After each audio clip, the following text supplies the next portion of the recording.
Yeah, the science of the green road. There is a science behind it. Like with everything in life, there is actual explanation to how these things work and how we can use it for our own benefit, or how we can use it so that we can get a better score. Talking to myself about that because my score is up and down, but I do understand the process of how this thing works. I've been sort of like looking into it from the time we started using it, and I realised how it reacts to certain situations.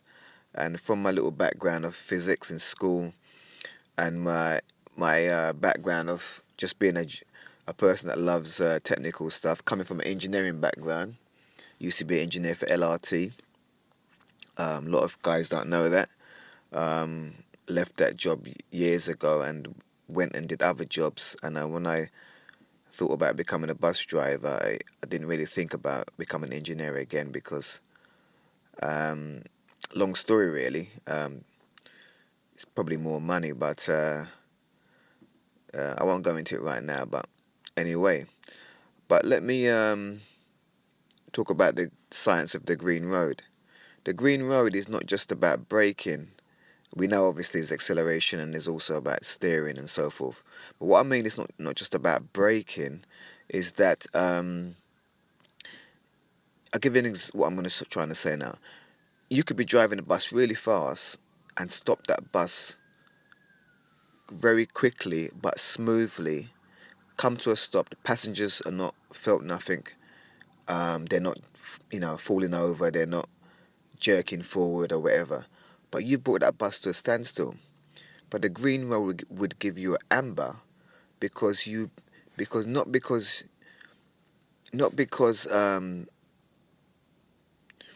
sorry, the green road would give you an amber because the time you started braking, your braking could be as smooth as pie. But if you started braking too late, that's what the green road is measuring. I was trying to tell a couple of guys this, and I don't think they was believing what I was saying, but that's what it is. I worked it out because remember, the green road is there to measure your ability to see hazards and to respond to them. And the only way it can measure that is by measuring your braking distance. In other words, the time you started braking, which is A, to the time you finish braking, which is B. It measures that distance. And also, I think it measures the rate of the acceleration. You're deaccelerating. And if you brake later, you deaccelerate quicker because you're going from one speed to a next speed in a quicker time. You understand that? So that period that you're going from one speed, you're going from 30 miles an hour down to 0 miles an hour, the time you take to do that, the green road measures that. So no matter how smooth you brake in that situation, the green road knows that you started to brake too late. And that's what it's measuring. I'm telling you. So the guys that have got 0 and so forth, them guys are braking later. Not only that, they're driving the bus at more moderate speeds because, as I said to you before, it's measuring the speed. So 30 miles an hour to 0 miles an hour at a certain time, it's going to give you a score that's going to put you into amber. So if you're driving a bit slower, first of all, your brain's got more time to think and to see hazards. I remember when I dropped from driving, I don't know, I'm not saying I was breaking the limit, but sometimes you go over the limit. And I started dropping my speed down on the 75s, 25 miles an hour in a lot of places and so forth. And I felt my score went down. I went from being an amber driver to a green driver in 1 week because I just slowed down. And it wasn't because the green was measuring that I'm slow, I'm driving slower. No, the green one is not measuring that. Or that doesn't make no difference. What it is, what makes a difference is that you have more time to process what's around you, you know? And that's what the green road, on a technical level, is able to work out that human thing about us, where we're driving down the road and some drivers see a hazard a bit quicker than another driver, and then that driver now that sees the hazard quicker is able to be more aware of anything happening, and when something does happen, can brake a little bit earlier. Where the person that's seeing the hazard when he's halfway down the road, he's almost a bit closer to the hazard, and something does go wrong, he has to brake a bit more quicker. Now, it's not because he's braking the harshness, because some drivers are so skilled, even in that situation, they're not braking harsh. They're braking still quite smoothly, but they're bringing the bus to a stop much quicker. The Greenroad is reading that. The passengers haven't felt anything. It's smooth. It's just that he's reacted a bit slower and he's braking a bit quicker, but still smooth, still nice. So when people say, "Oh, it's all about smooth driving," it's about smooth braking. It's not. It's about, you can have smooth braking, but it's when you start that smooth braking. I hope that you can get what I'm trying to say. Now, don't take these words as gospel, but if you just look into a bit of the science of it, into what how this thing is working, you'll see that's what the conclusion is. Now,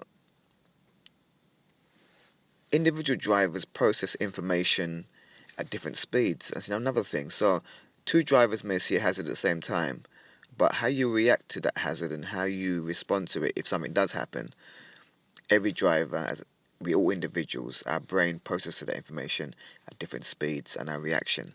So that's another element. So some drivers, you're gifted in the fact that you process information quickly, you react quickly, and that's good. But we all on different levels of that. So it's just being cool, really. Don't let the Greenroad determine your life, because I'm sure some people would rather knock somebody down than put their foot in the brake, you know. I'm just joking there. But you know what I mean.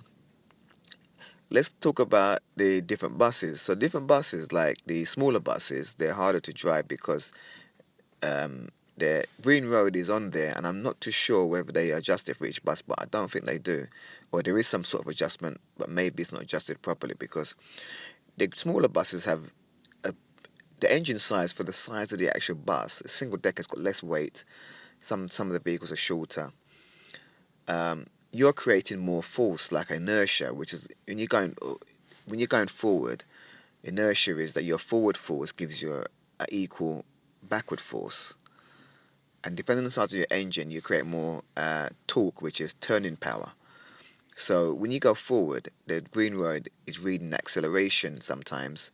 It reads that on the smaller buses, because the smaller bus is creating more backward force, and the smaller bus can go forward a little bit quicker. So you get that kind of more chance of getting an amber. So you have to be really gentle with them buses. As I'm talking to the guys, that these guys, I'm not even showing them how to drive it, because them guys were getting zero and getting low scores in the small buses. You guys have already worked it out, but I'm just giving you the science of it. That's all. I'm giving you the what's actually happening. But you've had to work out yourself by driving the bus. Yeah, so it's just, I'm just, as I said, giving the science of it. Just, it was just an interest to some person. That some people interested in how things work, and I'm a bit like that. So yeah, so with those buses, you even when you're steering, because the bus is much lighter, and you go in a corner, it's measuring that movement, which is quicker than the bigger bus. The bigger bus turn, everything's about the bigger bus. It's like a dinosaur. You do a steering movement, it does it slower, it does it smoother. But the smaller buses, you pick those things up. And you find sometimes on the Greenroad, the odd movements can make the Greenroad go. I've been over a hump a couple of times, and the Greenroad is gone off, because maybe the bus jerked to the left or jerked to the right a little bit, and it's measuring it as a movement of a change in direction. So, and also obviously the Greenroad sometimes is something's gone wrong with it. So you have all these elements, but but what I'm putting forward is that the science of it, and how we can get around it. But the processing of the brain, getting back to that, I think it depends on just the way, who you are as a person, how you've been made up, basically. And also it also depends on, I think, your level of sleep and your quality of sleep. And not only that, yeah, some people's processing on the front lobe is a bit slower. But sleep is a key thing because we know that people tend to have more accidents when they haven't had enough sleep, and it's worse than if you've had a drink, sort of thing. So that's definitely an element to it. Yeah, so it's just interesting that I I worked those things out, and I wanted to share that. There is a bit more to that, so I'll give part two as soon as I can. Nice one.